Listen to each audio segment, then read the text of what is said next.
Posibleng hindi ma-offend ang babae kahit ikumpara mo siya sa anong hayop. Go. Ahas? Ano ang pwede mangyari sa'yo matapos ang ilang oras na pag-iyak? Masaya ka na.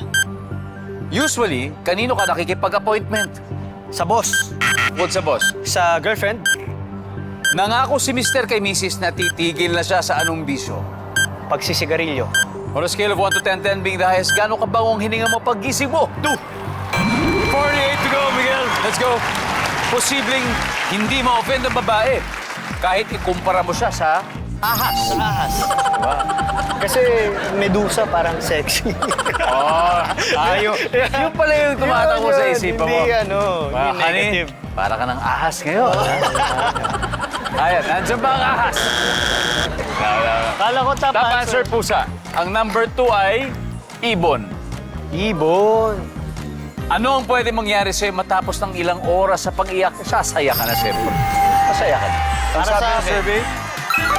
1. Yes! Ang top answer. Ang top answer, mamagay mata. Usually, kanino ka nakikipag-appointment? Sabi mo sa girlfriend mo? Nandiyan ba ang girlfriend? Wala rin. Top answer ay doktor.